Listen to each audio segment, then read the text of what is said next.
Welcome back to Wednesday Night Live. It is Wednesday night for January 6th of 2016. Can you imagine that? We're in a brand new year.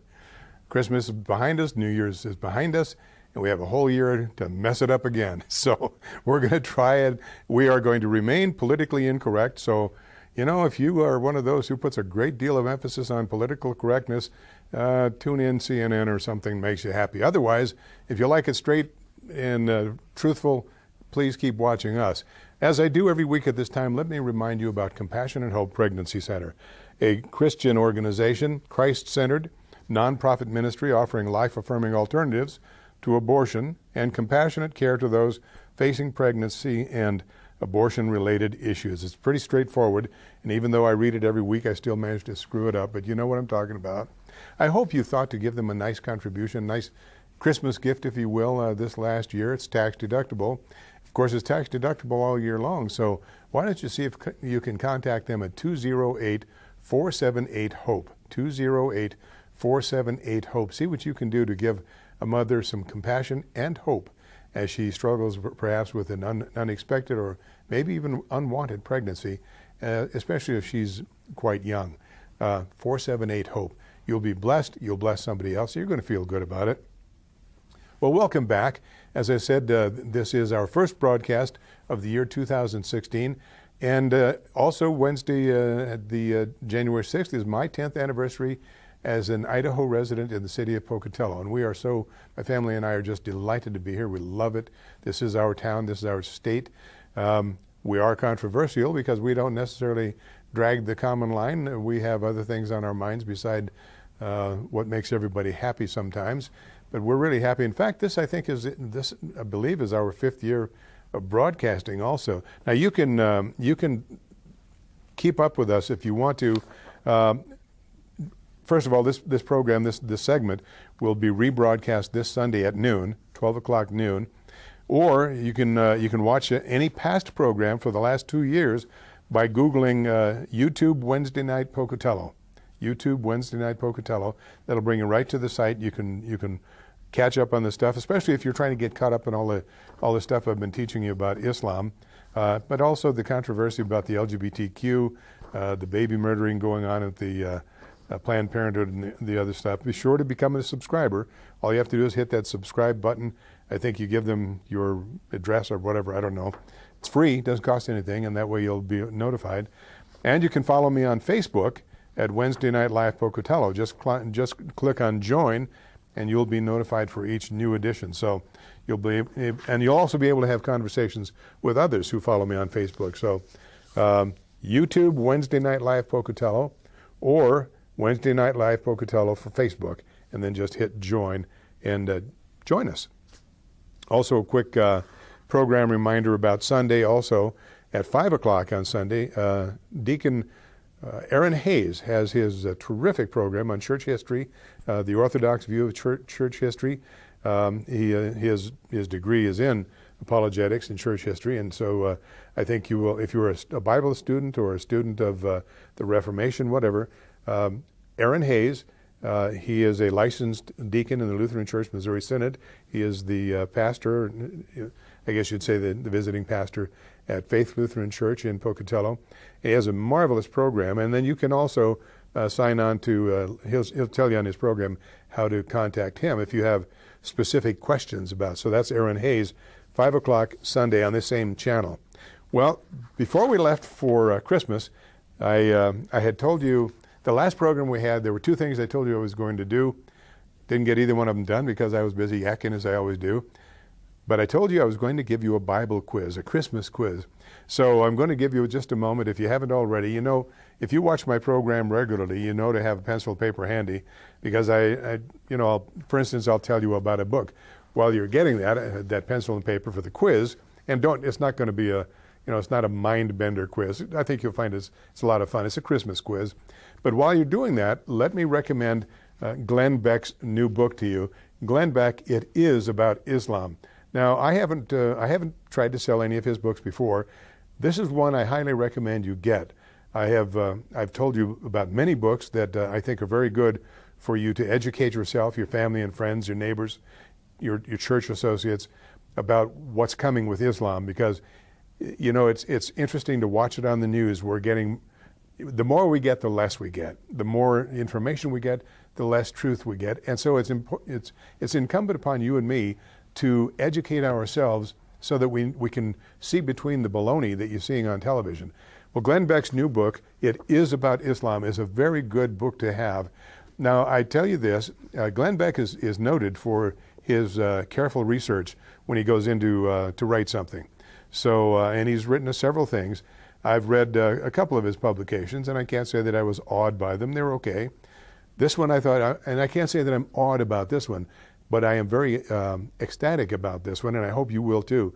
You can get this delivered for about $8.50. That's mailing to you the price of the book itself, and have it mailed to you. And Glenn Beck deliberately made it relatively inexpensive, basically, as he says, covering the printing charge, because he feels so strongly about the importance of getting the information out about our Muslim friends, what they have in store for us through ISIS and Boko Haram and Hezbollah and Hamas and ISIS and all these other nut job groups that are out there that are determined to take over the world, no less or no differently than Hitler, except they're even fighting among themselves.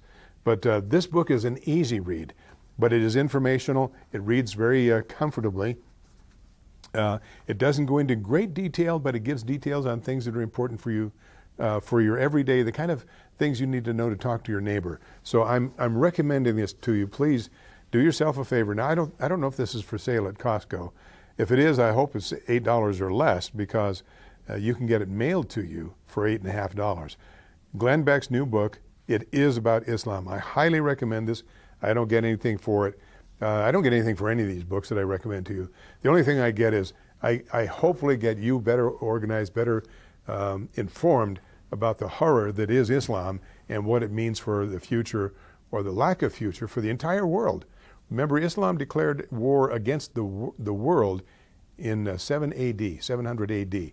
And in 700 AD, or actually 628, somewhere around there, the 7th century, Islam, with their so-called Prophet Muhammad, declared war on the world in order to bring the whole world under subjugation to Allah, a formerly pagan god that he had raised to the status of the God.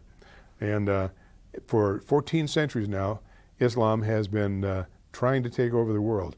They've had some near successes a couple times. And if we don't teach ourselves, if we don't teach our children, if we don't inform our neighbors, and if we decide to become politically correct and say, oh, they're just a religion of peace, they're just misunderstood, it's all about, jihad is only about self-struggle, well, that's all crap. And you need to know that. So books like this one, It Is About Islam, are very important.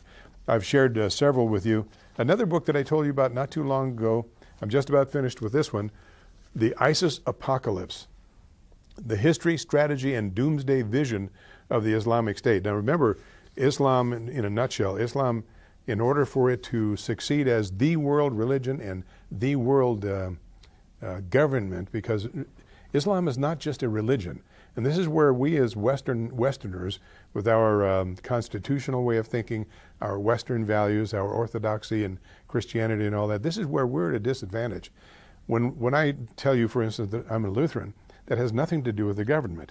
Or if I were to tell you I'm a Catholic, it has nothing to do with the government. It has only to do with my personal walk and my personal identity as a Lutheran or a Baptist or whatever.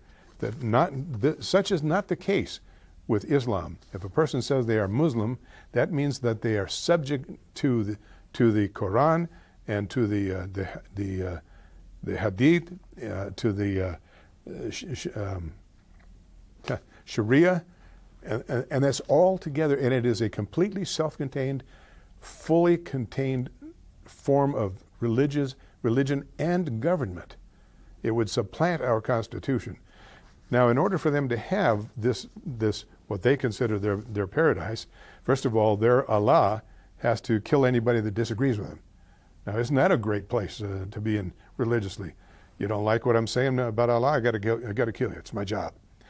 The true believers, the fundamentalists, and those are the ones that are waging war, they believe that there has to be an apocalypse. It has to happen for them to have the caliphate and to rule the world under Islam and Sharia. So this book kind of tells you about that. It's not quite as easy to read as Glenn Beck's book, but once you get into it, you'll find things in there that'll not only curl your hair, curdle your blood, but it just opens your eyes. So that's The ISIS Apocalypse, the history, strategy, and doomsday vision of the Islamic State. And make no bones about it, they now consider themselves to be a state that is rooted in the Quran and is ruled by Sharia, and these madmen who consider themselves the religion of peace. And the only peace that has ever existed in Islam is the peace at the end of the sword. You go along with it or you die. I mean, there are other nuances, but they're pretty nuanced. All right, so I told you about that. Well, anyway, so you need to bring yourself up to date. Okay, now you've had plenty of time while I've been going on about this. You've had plenty of time to get pencil and paper, because we're going to do the Christmas survey. And we can do this just as well after Christmas as we did before. I got to tell you before we do the survey, though, I heard a cute story about little Johnny. And you know what? I'm so tired of them picking on little Johnny or Billy. I'm going to call him Fred, okay? So little Fred, you'll see, is an interesting little guy. And it's coming up on Christmas, and Fred goes to his mom and says, "Mom, I want a bicycle for Christmas." And his mother looks at him. She said, "Well, why don't you write to baby Jesus? You know, ask him for a bicycle." Okay. So Fred goes into his room. He sits down. He starts the letter. Says, "Dear baby Jesus, I have been really good this year, and I would like to have a new bicycle. Signed, Fred."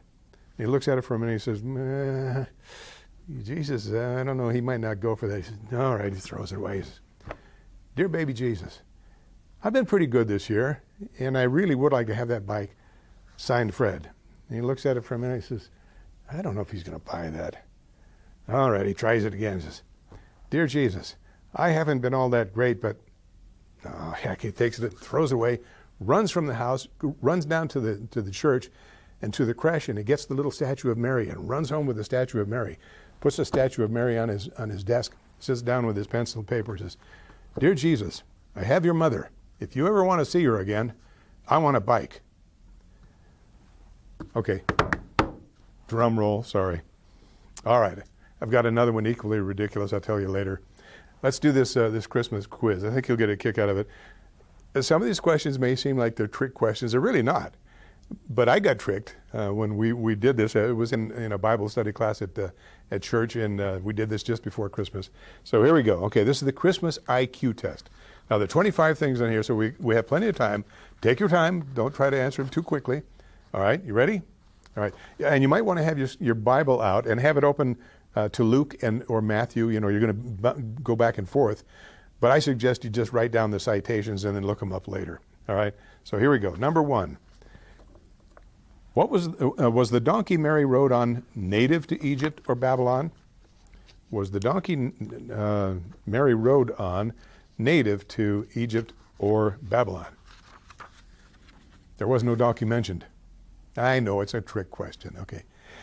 This shows how, through commercialization and so many other ways, Christmas has the whole story around the birth of our Christ, our Lord and Savior, has been distorted or changed or romanticized or fableized, however you want to do it. And so that's kind of a clue as to what we're going to be doing here. All right, that was number one.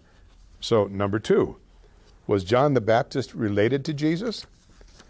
John the Baptist had a very significant role and in interaction with Jesus at some point. Was John the Baptist related to Jesus?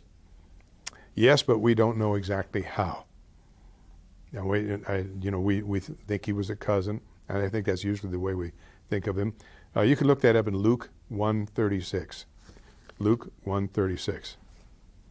All right, this is a true and false. I always do well on true and false because you got a 50-50 chance, okay? True or false?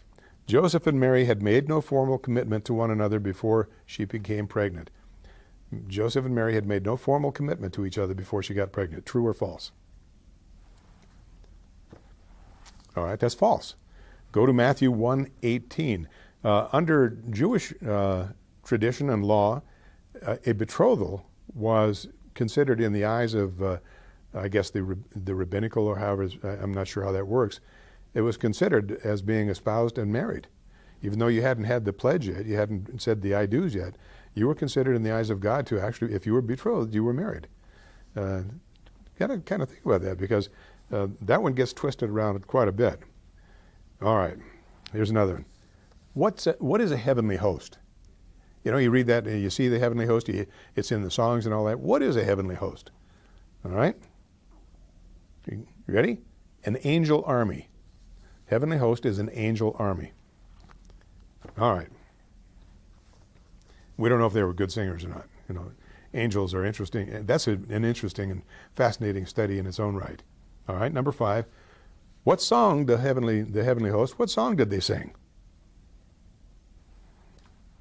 Now, you know what songs we sing at Christmas. What song did the heavenly angels sing, the heavenly hosts sing at Christmas?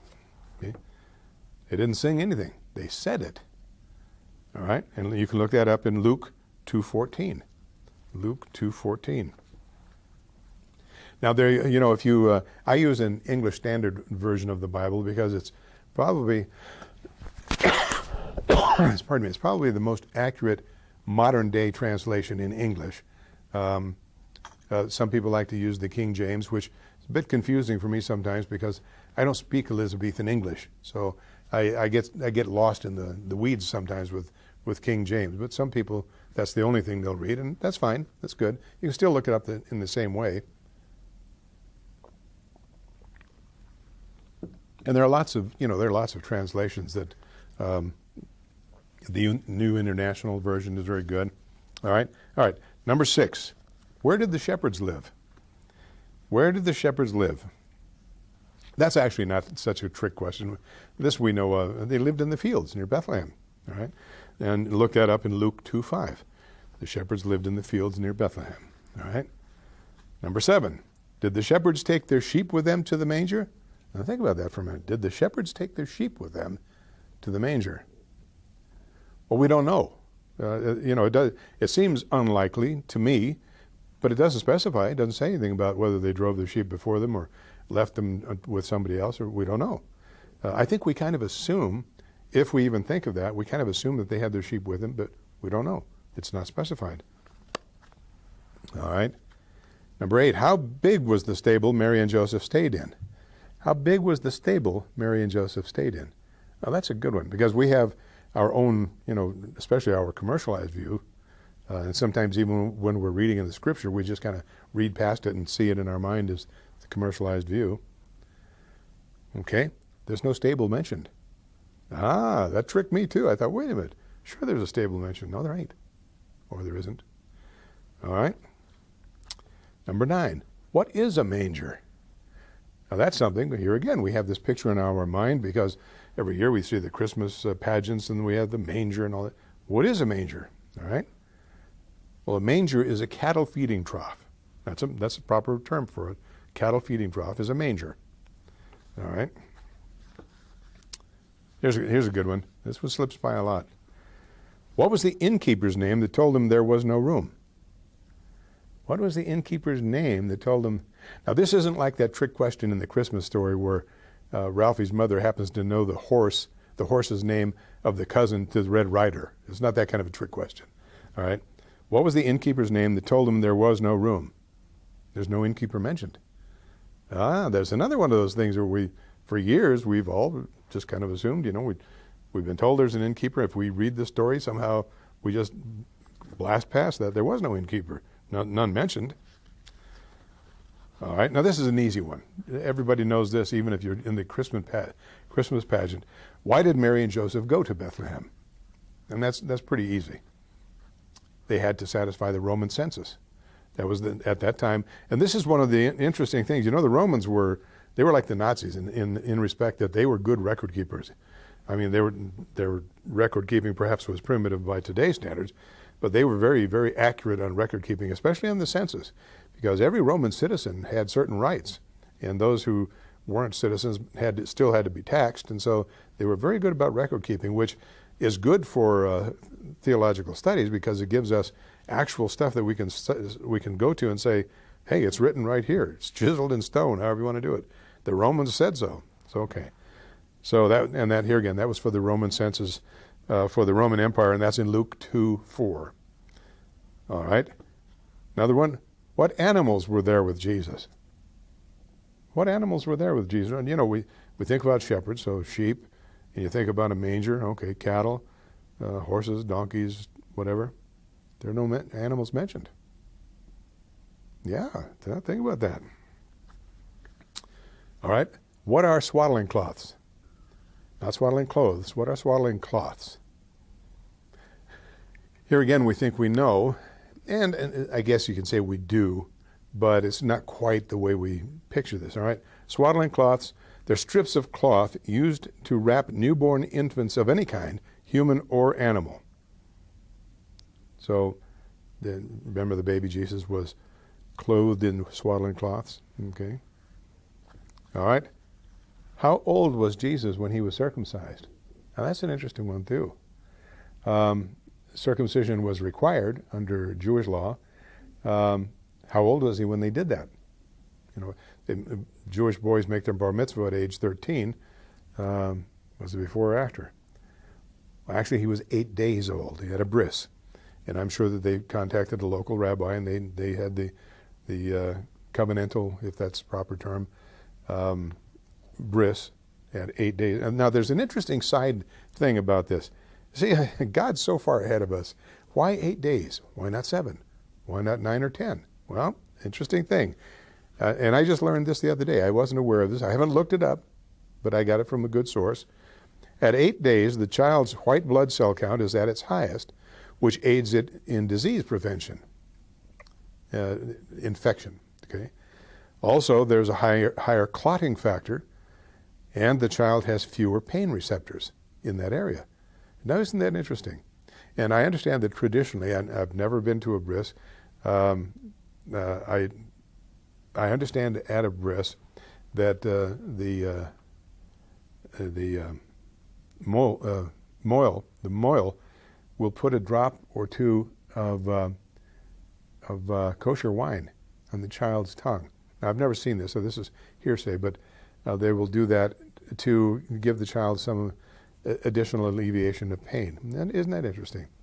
Now, bris, it's an interesting thing also that brises by moils rarely become infected or in any other way distorted. Not so with medical doctors. When they do circumcision, it's not uncommon to have problems there. Very rare with a moil. Very interesting. They do it the Jewish way. All right. Number 15. How many days after Jesus' birth did the Magi arrive?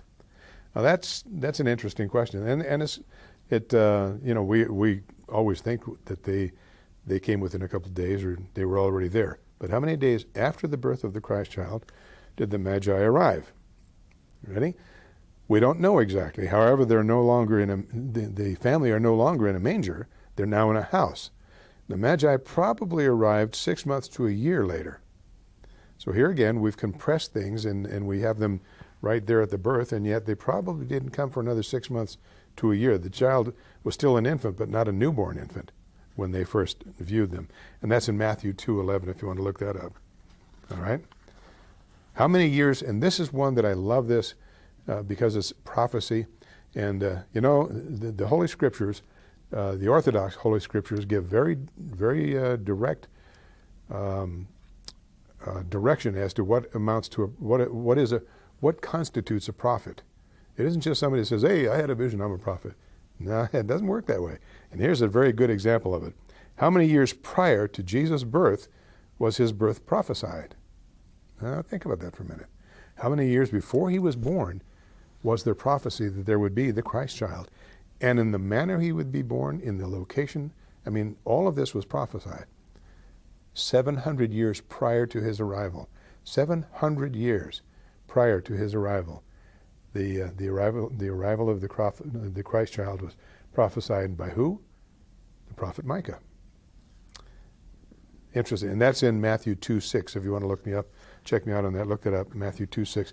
Now, I didn't write these. I got these from my pastor. We did look them up while we were in class, going through these. But that's an interesting. A prophet is not just somebody who takes it upon himself. I'm a prophet, and here's what it is. You can't chew tobacco. All right. Number 17.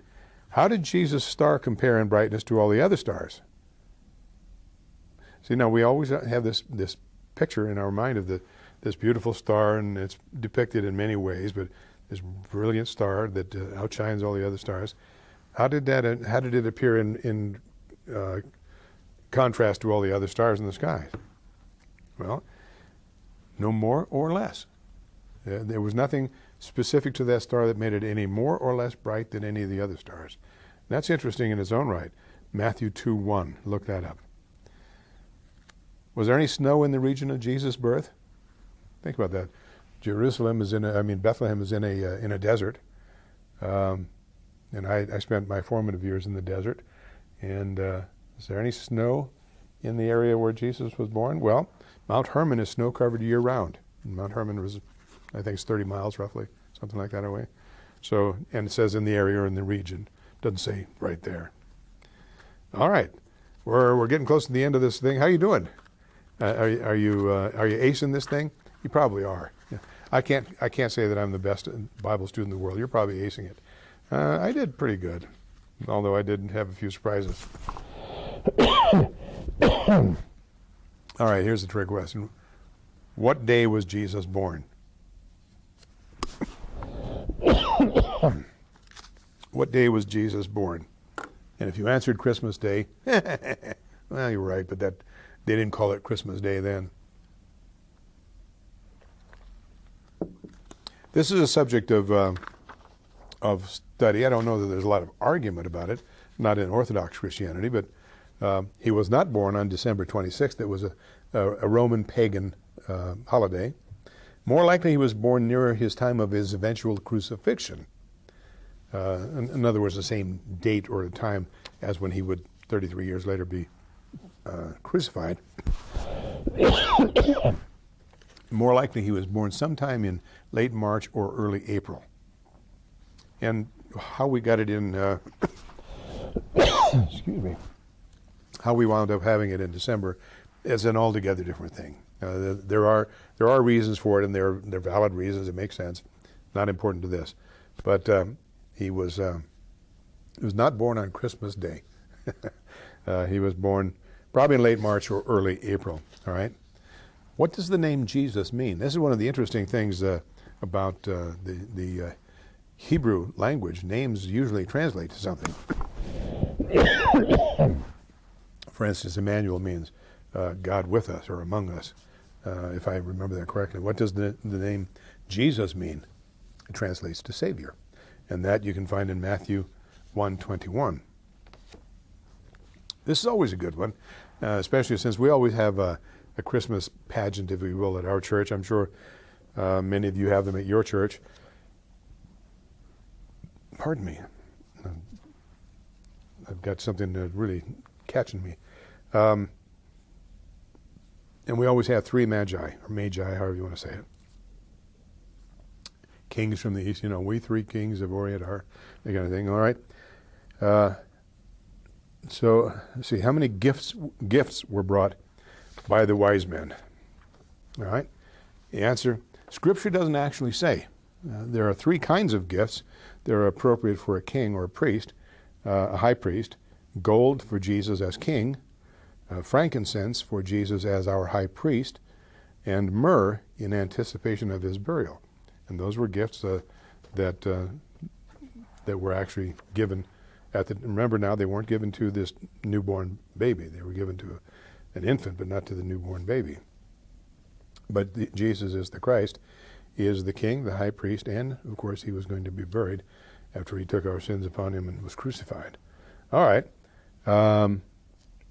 Number 22, how many wise men came to see Jesus? Now that's the one I was kind of off track, and I was talking about. We always have three in our crest scene, and for the last few years, this year I didn't play it, but in the last few years I've been one of the wise guys, as I tell my pastor is from Queens, New York, so when I told him I want to be one of the wise guys, he understood what I meant. The wise men, okay? How many wise men came to see Jesus? We don't actually know, but probably a lot. Remember, Herod and all Jerusalem were troubled. So there were probably quite a few. And here again, go to Matthew 2:3. We always use the three. They were supposedly from 3 different regions, but we don't really know. It's not specified. Here's a good one. What form of transportation did Magi use to travel to see the Christ child? And that's one that kind of throws people for a curve, threw me for a curve. All right, we don't know that for certain. And that may surprise you, because we always see these pictures of the caravans with the camels and then the people leading the camels, all right? We don't really know for certain. However, important men, usually kings and magi, usually rode horses and used donkeys and camels for transporting goods. People didn't usually ride, not high-ranking people. Now, common people probably did. But, you know, remember when Jesus was put on the ass, bringing him in for his entry into Jerusalem, and he rode on an ass. This was symbolic of his peasant status, if you will, and yet symbolic also of his royalty. There's a lot to that. And you're probably way ahead of me on that one. However, they probably rode horses. It's unlikely they rode asses, donkeys, or camels. All right. When did Joseph meet the wise men? When did Joseph meet the wise men? Scripture only mentions Mary. Doesn't say anything about Joseph. In fact, poor Joseph, you know, after all he went through, where he was probably called names and people made derisive remarks of him because his betrothed, his spouse was already pregnant and they're not technically married and all that. The poor guy, he gets very little mention in the Scriptures. I mean, he's pretty much here today, gone tomorrow. But you can read about that in Matthew 2:11. Remember, I told you to get your Bible ready and go to Luke and Matthew. All right. Final question. You got your phone line so you can go to that help call you need, you know, okay? What profession were the 3 kings? What profession did the 3 kings have? Well, I guess we don't normally think of kings as having professions, but these did. What did they have? All right. Magi, or kings, were almost uniformly astrologers, that is, watchers of stars.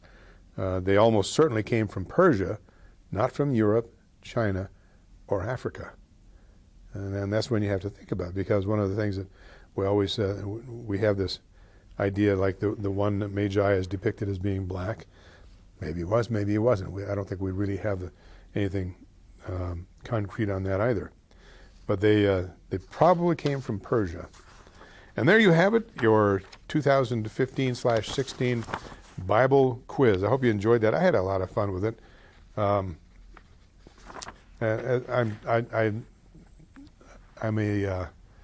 an average Bible student. I really enjoy going to my Bible classes because I do like history, and I do like, you know, I'm more and more, I guess maybe it's part of getting older, I'm more and more enthusiastic about learning about Christianity.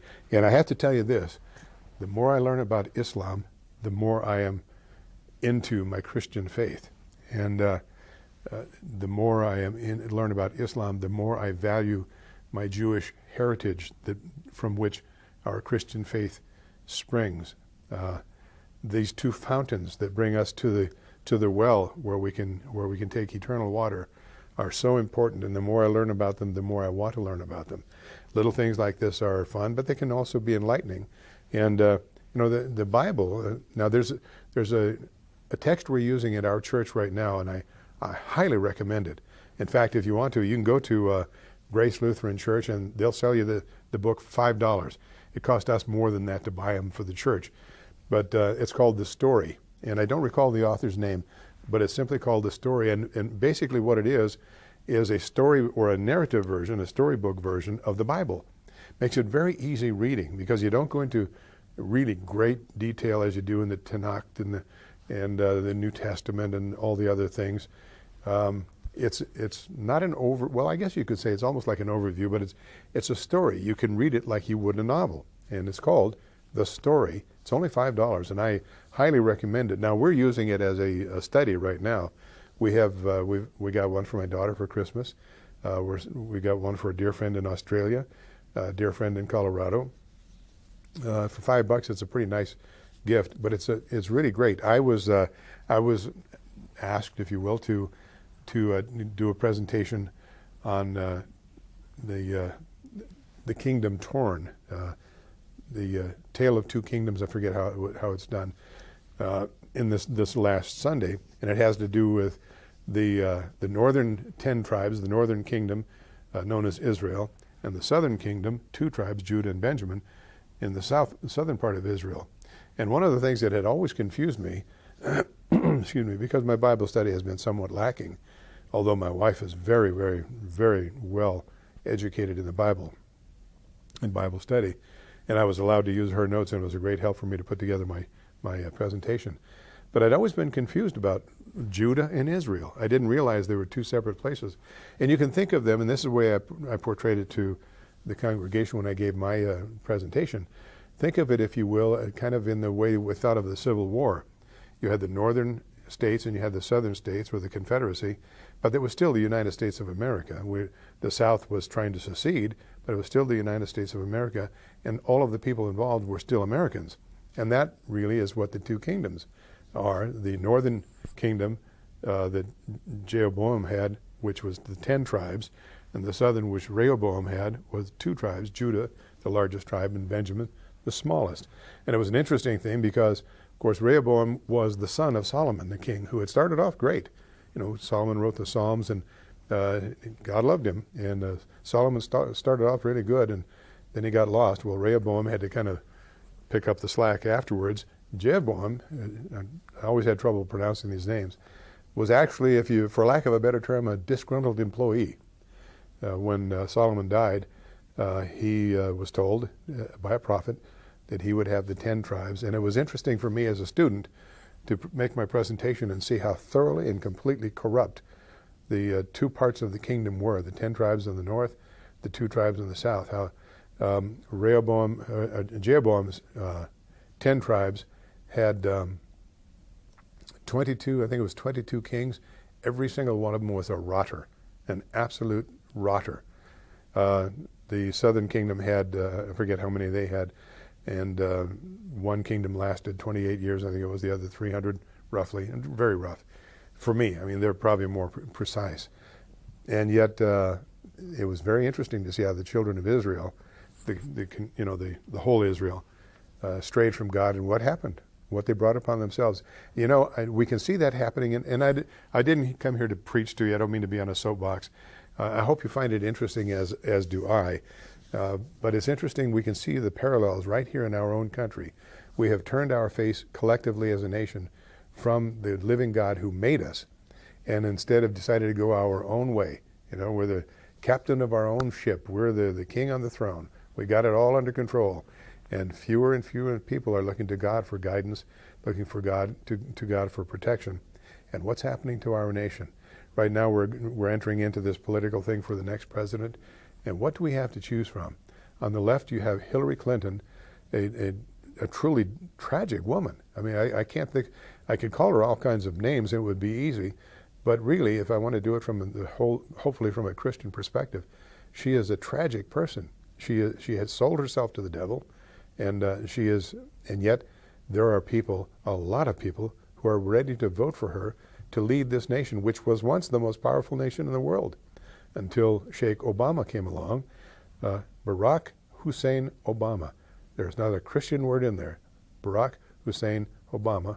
And it's interesting, the very name itself. And then what did we get? Well, in my opinion, we got a Muslim.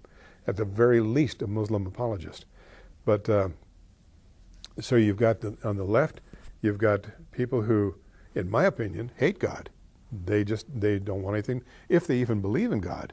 And it's pretty hard for me to believe that they believe in God when they espouse baby killing, and not just for the sake of the mother, as it was originally portrayed back in '72 for the '73 decision. You know, we had to have abortion on demand for the sake of the mother, and now it has become a prophylaxis, for lack of a better term. It's just an easy way to get rid of an unwanted pregnancy. We could see the beginning of the end. You remember I told you last week we were talking about the Europeans, Angela,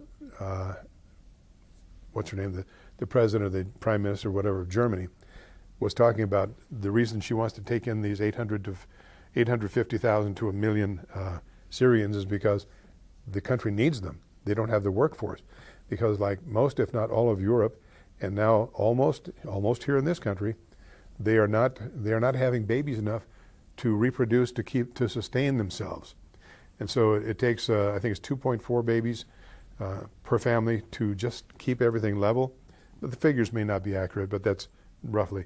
If you have to have 2.4 babies to keep just the nation level, say it's a nation of 60 million people, and you're only having 1.8, it doesn't work. You're going to have to replace that working group somehow, and if you're not having the babies, you have to bring them in. We have a similar problem right here in the United States. You could probably take this back to the feminist era back in the 60s when the women started showing that they no longer were going to be suppressed by men. They were no longer going to be ruled by men. And they came out with birth control. Remember, one of the early birth controls turned out to be a horror. And babies were born, thalidomide babies were being born without limbs. And it was a horror story. Well, they figured that one out. And thalidomide was not originally intended as a birth control. It had another purpose, but they found out it could control, it could be a birth control method. Well, we paid a horrible price for thalidomide, but they did come up with a pill. And now, where women used to and men used to have to be responsible, if not to society, to God, or the other way around, if not to God, to society. And they couldn't play fast and loose without consequences. And so there were fewer out-of-wedlock births, and those that were done usually on the QT because it was an embarrassment. But we became modern, and we turned our face from God, and we came up with the pill, and we started preventing babies. And everybody could party, and they could have fun, and they could sleep around. And you can watch any television show on primetime television tonight, and it's either one of two things. Andy and whatever and Mary are jumping in the sack. They just met at the bar and they're already in the sack. Or Fred and Barney are jumping in the sack. Or Mary and Kathy are jumping in the sack. But it's all about degenerate or illicit sex, and it is complete turning from the face of God. And no babies are being produced. And those few that are being produced now are being aborted.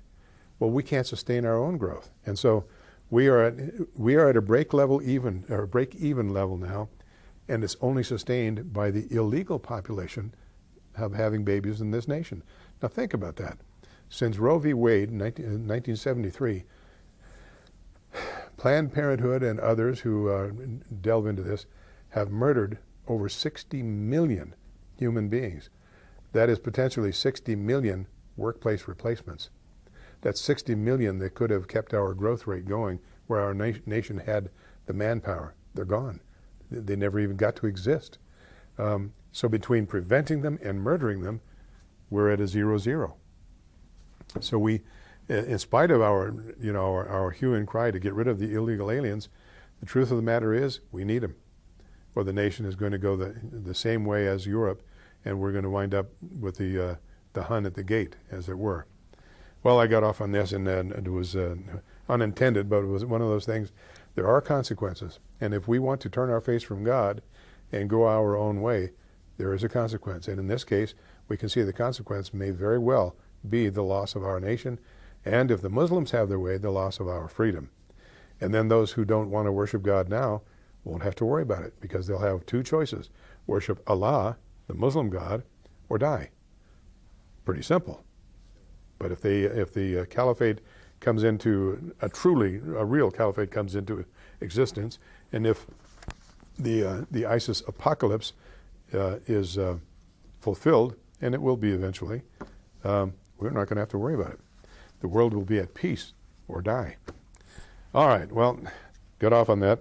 Didn't mean to, but hopefully you found it interesting. I was planning to do a year in review and go over the top stories of 2015 in the Idaho State Journal. Top stories of 2015 start with murder, the Elkins murder, and the June 5th stabbing of, never could figure out how to say this man's name, L-R-I-C. Lyric? Is that how you say it? Lyric Elkins, 24 years old, murdered outside a bar by Jesse White Wolf Bruce. Looks like a real pillar of the community in this photograph. Number 2 was the Portneuf Wellness Complex. Now you've seen that. If you haven't, go see it. It is quite an interesting thing. It's a beautiful place, and when the weather's good, There is, I guess it's about a mile walk around. I'm not really quite sure the distance, but you can walk around a relatively safe environment. The one thing I'm seeing that's already making me uncomfortable, unhappy, is people are doing the same thing there they do in the neighborhoods. They take their dog for a walk and they take the dog off the leash. And now you don't know that dog from Adam. The dog doesn't know you. And you're on the one pathway that there is there. And you have to make a decision between this thoughtless, inconsiderate person with their unleashed dog, which is a violation of law outside of the wellness complex. I don't know if it is inside there. I don't know if that's considered private property. But the same people who walk their dog, they take their dog out with them while they're jogging off a leash. Now they're taking them on the wellness trails. And there's no control of it. Oh well, gripe number one, I guess. There was an arrest made in the Red Elk murder 6 years after that, but the police made an arrest in that. There was the Officer Westfall case, and that was an interesting case. This officer was arrested, or he was trashed, really, thrown under the bus for this guy, James Rutherford. And this guy, James Rutherford, I'm looking at him wearing his gangster hat with his gangster sideburns, and he looks like a pillar of the community, but apparently he was raising a ruckus in a Social Security office and refused to leave. And unfortunately for Officer Westfall, in order to get this clown's attention, he put his elbow on the guy's on his neck or the back of his head or something. And this guy, who looks like a pretty beefy customer, decided to whine about it and complain about it. And Westfall got thrown under the bus. And I guess he's no longer on the job. Well, he's not. He's working in a different capacity. Interesting to see that. Not as bad as looking at all the stuff with the riots and all that back in the Midwest. Trouble with coaches, and this was especially troubling for me, especially since I tried to warn the community when we were fighting against the LGBTQ, this so-called anti-discrimination, non-discrimination ordinance, and the LGBTQ people were able to spend $156,000 to defeat our referendum where we tried to get this thing pulled. And I told you at the time, I tell you again, homosexuality isn't going away. I know that. It's been around since the beginning of time, I guess, and it's going to be around at the end of time. But now we have come to a point where our children no longer think of it as evil. And that's unfortunate, because whether they think of it as evil or not, it is still evil. It is not God's plan for things. And I told you that the LGBTQ people now, they were going to feel freer, they were going to feel stronger, and they were going to start pressing things. And sure as heck, here's the newspaper, the Idaho State Journal, for Saturday, August 15th. Ex-Blackfoot girls soccer coach faces sex charges. Both female victims were members of her team. So here was a woman, Alicia Yates, who had the responsibility. She's 27 years old at the time. She was responsible for these children who were in her care, and she is involving them in lesbian sex. And it was because one of them got tired of being pursued, I guess, by the coach and went to her counselor, and that's how it came out. The other one, interestingly enough, the mother didn't want the child to get involved, although the mother allowed the child to stay overnight at this coach's house on several occasions. I don't know what the mother was thinking about. I don't understand any parent that allows their children to involve with homosexuals and sleep over with them and that. It's just like I said about this so-called all under one roof. In my opinion, this doesn't mean it's true, but in my opinion, these organizations that they're giving the safety zone, or whatever they want to call it, where the children who are questioning, LGBTQ can also mean, doesn't have to mean queer, it can mean questioning. And that's how it's couched with the politically correct set when they want to groom your child. Well, your child has questions. Your child has questions because your child is homosexual. We need to provide a safe environment for your homosexual child. And the children they're talking about are the 14, 15, 16-year-old kids who have all kinds of questions. They have all kinds of insecurities. They have all kinds of problems. And they are very easily influenced by degenerates. And now we are allowing them to have safe zones where they can groom, and they can recruit, and they can polish, and they can get these children to really believe that they are what they are confused about. Well, and now we have this coach. And as if one wasn't enough, it turns out there were two. Another coach who was having a lesbian relationship with one or more of her students. In this, so it's not going to get away. It's not going to go away, folks. It's going to get worse, because the more and more that we consider this less and less evil, the more evil it will become. It will become that much bigger and broader. Well, I find it difficult to even talk about these things, because I'm very much politically incorrect in that I say homosexuality is not looked upon with favor by God, in spite of local, even ministers, even Orthodox ministers, who act as apologists and protectors, if you will, for those who want to spread this evil. It was very interesting. A prominent lawyer here in town, when we were fighting this, and we were having a meeting with the district attorney's office, prosecuting attorney's office, and this lawyer showed up because he was representing, even though he said he wasn't, he was representing the Fair Pocatello people. That's the pro-homosexual group. And when he walked into the office, I knew him because I'd met him before, and I had a good opinion of him. A West Point graduate, an attorney. I had no reason to think otherwise of him. I didn't realize, well, I knew he was something of a liberal, but I didn't realize how it was. But he was working with the Fair Pocatello to keep this ordinance going. And when he came in and I said hello to him, asked him what he was doing in the room, because he wasn't supposed to be there, first thing he did was call me names and show me just how he detested me because of my stand against the homosexual issues. And I was so taken aback that I couldn't even stand and let him know that how I felt about him. I was completely astonished, because here was a man whose reputation is fairly good in this community, and I'm not mentioning his name deliberately because I have no reason to besmirch his reputation the way he went after me in public, in front of people of means. But I was astonished that this man feels so strongly. And I was told later, I don't know if it's true, but I was told later that one of the reasons he took such a hateful attitude toward me is that he has a homosexual brother. Well, all right. He's also a member of a large religion in this area that is opposed to the homosexual lifestyle.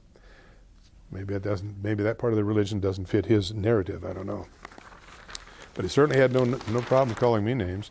All right. Then we had the overturned truck on the I-15, the bee truck, where there was honey and bees all over the place. That was a mess. One of those heartbreaker things here. This missing child, 2-year-old, that went missing July 10th when there was a family outing at the Timber Creek campground. There's a picture of this Dior Coons Jr., precious baby. No clue. Nobody knows what happened to this 2-year-old. I can only imagine how this is, how the pain the family are feeling for the loss of this precious child, 2 years old. Grace Lutheran Church broke ground for their high school, which will have its first class this fall. The class of 2016. And the Pastor Dinger, who is the main pastor at Grace Lutheran Church, is going to be the headmaster here, and it's already looking like they might even have to go to an expanded class. They might have to let it be bigger than they planned. I think the idea was they wanted to have around 20 students in the class, so they get a lot of one-on-one. I'm not really sure of that. Looks like they might be able to go to a sophomore class right away too. Not sure. And then Grace Lutheran also funded the event center that is going to go up right next to Applebee's, 40,000 square foot event center, which will actually be leased back to the hotel district, and the hotel district will then use the event center for various events, and anything from that has 3 soccer, I think it's soccer courts or whatever inside it. I think that's right. Basketball courts. I'm sorry, 3 basketball courts in there, and I'm told that these are regulation AA or whatever it is, so that they can have tournaments that they can have coming in from other states, and this could be a huge moneymaker for the city of Pocatello. The hotel district will now have something that they can spend their district funds on. They were required to fund it. So that has gone, and that's going to be a real godsend to the community. So very, very brief year in review. Trying to see if we have just enough time for, and the lunch lady. Now this is interesting. Let's see, this was the lunch lady. Boy, that I had a friend of mine back in Oklahoma called me, been friends for 50, 60 years. And he called me, 50 years. He called me and said, Ralph, what's wrong with you people out there? He said, what are you picking on this lunch lady for? This thing went international, as you well know. A friend of ours in Australia was reading about the lunch lady in Pocatello. There were the letters to the editor yesterday. One of them was saying, well, I see how you people in Pocatello are. I'm never going to come down there. And after reading the letter, I thought, well, maybe we're just well off. But interesting that, boy, this thing has just gone nuts. Now, let's see. This was from, December 31st, so it's just a couple days ago, by the Journal staff. Pocatello lunch lady Delene Bowden said Monday that she will not meet with the Pocatello-Chubbuck School District until after the holiday break. Bowden was fired for giving a $1.70 lunch to a hungry student. District 25 officials then offered her job back after tens of thousands of petitioners demanded that she be rehired. And we're going to cut that short because we're out of time. There may be more to this. You know, the school district is in an interesting position. They can't defend themselves. They can't say, if she was a problem child to begin with. We don't know. I've heard that there were speculations she was. But did we ever get some unwanted publicity? Well, thank you so much for watching the very first show of the year 2016. Remember to watch it Sunday at noon if you missed anything here. God bless you and yours. Thank you for joining us. And remember to stay politically incorrect and honest. God bless you. Good night.